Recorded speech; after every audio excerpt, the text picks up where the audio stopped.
তো রাজাকে যেগুলো দিতে হতো তার মধ্যে ছিল তেইলি, তেইলি ক্যাপিটেশন। তেইলি ছিল জমির উপর কর, ভূমি কর। জমির চাষ করার জন্য কৃষকদেরকে এটা দিতে হতো, ভূমি কর ছিল তেইলি। আর এটা ছিল প্রত্যক্ষ কর, যেটা রাষ্ট্রকে ডাইরেক্ট দিতে হতো, ডাইরেক্ট জমা করতে হতো গিয়ে কৃষকদের বা তৃতীয় সম্প্রদায়ের ব্যক্তিদের। ক্যাপিটেশনও তাই উৎপাদন কর, উৎপাদনে যাই হতো, বিভিন্ন কলকারখানার উৎপাদন হোক, যা উৎপাদন হতো তৃতীয় সম্প্রদায়কে সেটা বহন করতে হতো। এছাড়া ছিল টাইদ, টাইদ বা টাইদ। এই টাইদ বা টাইদ ছিল ধর্মকর, এটা যাজক সম্প্রদায়কে দিতে হতো।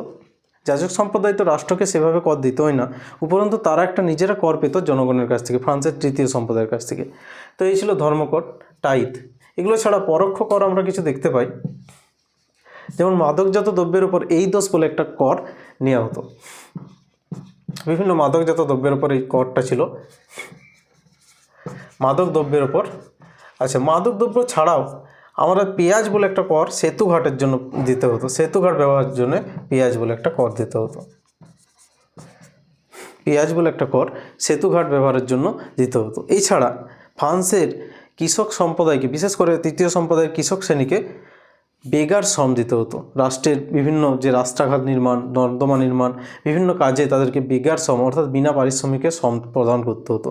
সেরকম যে শ্রমদানের বিনা পারিশ্রমিকে যেটা করতে হতো শ্রমদানটা, সেটাকে আমরা করভি বলতাম, সেটাকে ফ্রান্সের করভি বলা হতো।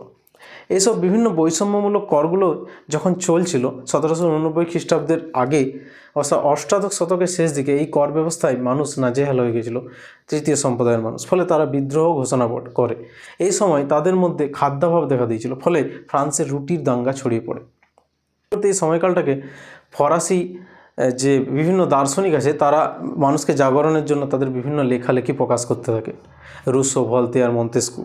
এমনকি জার্মান অর্থনীতিবিদ অ্যাডাম স্মিথ তিনিও বলেছিলেন যে ফ্রান্স সেই সময় ছিল ভ্রান্ত অর্থনীতির জাদুঘর। তিনি তার একটি বইয়ের মাধ্যমে এটি প্রকাশ করেন, তার লেখা বইটি ছিল ওয়েলথ অব নেশনস। এই বইয়ে তিনি ফ্রান্সের ভ্রান্ত অর্থনীতিকে তিনি সকল জনগণের সামনে তুলে ধরেন। এছাড়া ফিজিও কার্টস নামে কিছু ফ্রান্সের দার্শনিক ছিলেন, অর্থনীতিবিদ ছিলেন, তারাও কিন্তু মানুষের সামনে এই এই যে ভ্রান্ত ধারণাগুলো এগুলো নিয়ে এসেছিলেন।